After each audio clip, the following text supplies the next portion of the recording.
Bienvenue dans notre deuxième vidéo consacrée au jeûne, le jeûne auquel je prends plaisir, dire adieu dans la parole. Et nous voyons maintenant le jeûne personnel et le jeûne collectif, quelles sont les différences que l'on peut noter. Eh bien, premièrement, le jeûne personnel, c'est une conviction.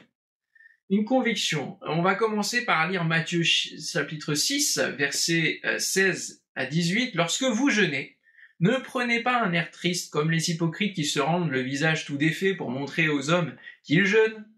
Je vous le dis en vérité, ils reçoivent leur récompense. Mais quand tu jeûnes, toi, personnellement, parfume ta tête, lave ton visage, afin de ne pas montrer aux hommes que tu jeûnes, mais à ton Père qui est là dans le lieu secret. Donc, comme la prière, le jeûne personnel est un moment d'intimité avec Dieu. On n'est pas là pour se vanter, se pavaner. Jésus nous fait comprendre ici au travers de ce texte qu'il faut être comme à l'habitude, se parfumer, laver son visage, ne pas être défait avec le sac et la cendre sur soi, mais être tout simple parce que les autres n'ont pas besoin de savoir que je jeûne. C'est un moment personnel, un moment d'intimité, dans la chambre, donc dans le lieu secret où se trouve notre Père Céleste, où on peut le retrouver dans notre War Room. On se concentre sur la personne divine, on apprend à l'écouter, à reconnaître sa voix, un peu comme Samuel dans le temple, qui était en apprentissage de l'écoute de la voix de Dieu. Aussi, donc, il faut que ça reste personnel et que rien n'apparaisse physiquement. Nous ne pouvons pas jouer avec Dieu. Nous ne devons montrer ni démontrer quoi que ce soit aux hommes en disant « moi je suis plus spirituel que les autres parce que je jeûne plus que vous peut-être ». Mais ce que nous devons démontrer finalement, ce que nous voulons faire au travers du jeûne, c'est dire « Seigneur, je veux t'être fidèle ». Comme toi, tu es fidèle dans l'exaucement de mes prières, comme tu prends soin de moi chaque jour, je veux aussi prendre du temps avec toi, m'occuper des affaires de mon Père. Et ça, c'est une priorité que l'on retrouve dans Matthieu 6, 33, qui est un principe divin. Cherchez premièrement le royaume et ce qui est juste aux yeux de Dieu, la justice de Dieu. Et toutes les choses que nous recherchons comme exaucement vous seront données par-dessus. Donc le jeûne n'est en aucun cas un moyen de faire pression sur Dieu. Et ça, c'est important de bien le comprendre. Mais c'est un moment d'intimité avec Dieu où nous venons dans un cœur à cœur pour l'écouter. Premièrement, écouter sa volonté, qu'il puisse déposer sur nos vies des choses qui vont nous édifier, qui vont nous conduire, nous diriger, nous orienter. Et puis nous transformer aussi par son esprit. Donc, c'était le tort des pharisiens de l'époque, que de proclamer à qui voulait l'entendre qu'ils jeûnaient, qu'ils étaient spirituels, qu'ils étaient là pour ça et qu'ils ne vivaient que pour cela, qu'ils étaient consacrés à Dieu, ce qui leur donnait plus de légitimité pour accuser et pour juger leurs prochains et donc ceux qu'ils voyaient finalement comme étant inférieurs à eux. Et c'est ce qu'ils vont faire envers les disciples de Jésus, envers Jésus lui-même, où ils vont chercher à l'accuser, à le juger, à le mépriser. Et donc j'aimerais lire avec vous dans Luc chapitre 5, versets 30 à 39. Il nous est dit, certains lui demandèrent, les disciples de Jean, comme ceux des pharisiens, se soumettent à des jeûnes fréquents et font des prières, alors que les tiens mangent et boivent. Voyons, leur répondit Jésus, il est impensable que les invités d'une noce jeûnent pendant que le marié est avec eux. Le temps viendra où celui-ci leur sera enlevé. Alors, en ces jours-là, ils jeûneront. Et il utilisa la comparaison suivante. Personne ne songe à couper un morceau d'un habit neuf pour rapiécer un vieux vêtement, sinon on abîme l'habit neuf, et la pièce d'étoffe qu'on y aura découpée jure avec le vieil habit.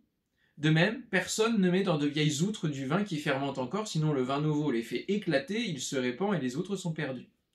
Non, il faut mettre le vin nouveau dans des outres neuves.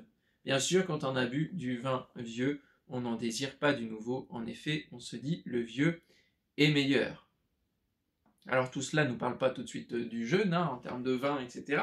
Mais on voit bien ici que au lieu de l'attaquer directement comme à l'habitude, les pharisiens et les autres sages vont l'interpeller sur l'attitude des disciples, qui ne jeûnent pas. Et Jésus va leur répondre par une image signifiant que lui, il est l'époux et que ses disciples sont ses invités. Et que, bien sûr, les disciples sont en présence de l'époux, sont en présence de Jésus, que ce n'est pas le moment de jeûner, mais qu'après, ils devront jeûner quand Jésus ne sera plus là. Ils ont besoin de se nourrir de Jésus parce qu'il est là, et donc spirituellement ils se nourrissent de lui, ils apprennent, ils sont véritablement ses disciples, mais une fois que Jésus, le Maître, est parti, ils auront besoin de jeûner pour prendre le temps de se nourrir auprès du Père, celui qui a envoyé Jésus. Le temps du jeûne arrivera. Le jeûne est donc bien un rendez-vous avec Jésus, un temps de mise à part pour aller à la rencontre de Dieu, pour chercher sa face.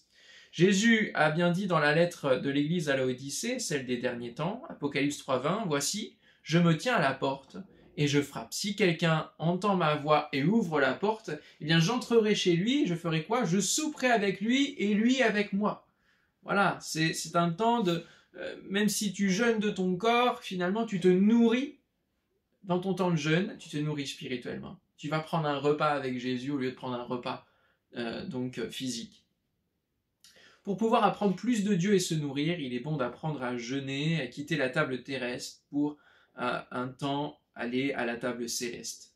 Comme Pierre, qui, priant et en même temps ayant faim, physiquement, va avoir une vision d'une grande nappe sur laquelle vont se trouver toutes sortes d'animaux. On va dire, mais c'est cruel que Dieu fasse voir de la nourriture à un de ses enfants qui est en train de prier et qui a faim en plus. Mais on voit que Dieu voulait, au travers de cette expérience, lui apprendre une leçon, considérer les païens comme pouvant recevoir le salut en Jésus, et donc ça va lui ouvrir une perspective et une révélation de Dieu qui est extraordinaire. Donc ces temps de jeûne, ils sont précieux parce qu'on peut véritablement recevoir de belles choses dans la présence de Dieu. Quelles expériences vivons-nous dans nos temps de jeûne et prière, et quelles leçons spirituelles apprenons-nous pour notre vie, mais aussi pour notre appel, pour notre ministère auprès du prochain? Eh bien donc le jeûne personnel peut être un temps où il y a aussi du combat et de l'intercession, parce qu'on a un fardeau bien particulier, une personne, une situation bien précise qui nous amène, comme le peuple hébreu, parfois à venir auprès de Dieu. Alors vaut mieux venir auprès de Dieu régulièrement, avant que nous soyons confrontés à une situation difficile ou une défaite, et puis de devoir venir ensuite prier le Seigneur. On va voir que véritablement le jeûne et prière, c'est pas quelque chose que l'on met en place dès qu'on a une situation difficile, mais c'est quelque chose d'habituel qui nous prépare aux situations difficiles. C'est ce que David donc va faire pour ses concitoyens qui se moquent de lui. Il va dire, et moi, quand ils étaient malades, je revêtais un sac, j'humiliais mon âme par le jeûne, je priais la tête penchée sur mon sein, comme pour un ami, pour un frère, je me traînais lentement, comme pour le deuil d'une mère, je me courbais avec tristesse. Voilà le ministère d'un berger, David, qui va véritablement prendre sur lui la cause de ses concitoyens dans le psaume 35. Il prend la cause, il prend ces situations-là sur lui et il les apporte dans la prière, il les apporte auprès du Seigneur. Il existe des situations tellement inextricables que la solution du jeûne et de la prière devient un réflexe évident.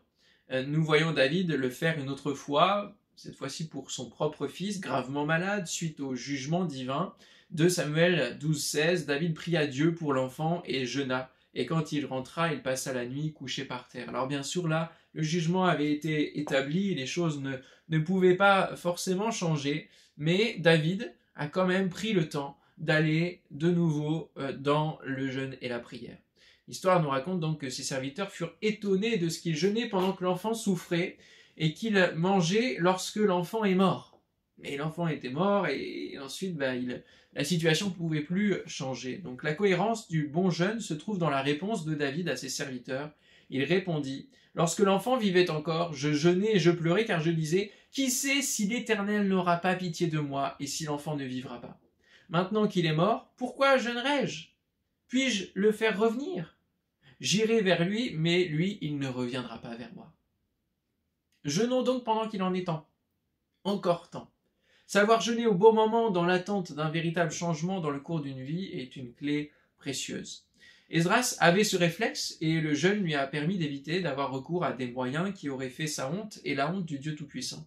Je vous lis l'extrait dans Esdras chapitre 8 versets 22-23. « J'aurais eu honte de demander au roi une escorte et des cavaliers pour nous protéger contre l'ennemi pendant la route. Car nous avions dit au roi, la main de notre Dieu est pour leur bien et pour le bien pour tous ceux, surtout ceux qui le cherchent. Mais sa force et sa colère sont sur tous ceux qui l'abandonnent. C'est à cause de cela que nous jeûnâmes et que nous invoquâmes notre Dieu, et il nous exauça. » Il faut oser, au travers du jeûne et prière, livrer notre sort entre les mains de Dieu. Psaume 37,5. Être en cohérence avec ce que l'on croit et ce que l'on professe aussi. La cohérence, finalement, de la température. 37,5. Le jeûne est donc en fort lien aussi avec la repentance, parce que bien souvent dans nos vies, nous nous écartons, comme le peuple hébreu, que l'on accuse bien souvent, où on dit mais c'est pas possible, pourquoi ils faisaient ça, alors qu'ils avaient un grand Dieu, alors qu'ils avaient vécu les miracles, mais nous faisons la même chose. Il faut être vrai avec nous-mêmes, et donc on a besoin aussi au travers du jeûne de se recentrer, de revenir vers l'Éternel, de réformer nos voies, c'est aussi à cela que servent les choses, et donc de se repentir. Le roi Akab a cumulé de nombreux péchés devant l'Éternel et il est doublement coupable parce qu'il est un leader. Sa femme a utilisé le jeûne comme moyen de tuer Naboth afin d'assouvir le désir d'Akab d'avoir sa vigne. Voici ce qu'elle écrit dans ses lettres. Publiez un jeûne, placez Naboth à la tête du peuple. Mais la réaction d'Akab au travers du jeûne a touché le cœur de Dieu. Après avoir entendu les paroles d'Élie, Akab déchira ses vêtements. Il mit un sac sur son corps et il jeûna. Il couchait avec ce sac et il marchait lentement. 1 Roi 21-27. Et donc on voit qu'il y a une dimension de grâce qui va s'exprimer suite à la repentance, comme pour Ninive par exemple, la grande ville païenne et pécheresse, que Dieu va épargner aux grandes dames de son prophète Jonas, qui ne veut pas voir ces gens se tourner vers Dieu. Peut-être qu'il avait des raisons de vouloir cela, mais en tout cas les gens de Ninive, suite au message, vont croire en Dieu, ils vont publier un jeûne, se revêtir de sacs, depuis les plus grands jusqu'aux petits, Jonas 3,5. Donc le jeûne personnel est un temps d'apprentissage, un temps d'intercession et un temps de repentance. C'est les trois grandes dimensions que l'on peut retrouver pour la dimension d'un jeûne personnel. Dans la prochaine vidéo, on verra le jeûne collectif. Donc jeûne personnel, une conviction, jeûne collectif, une convocation.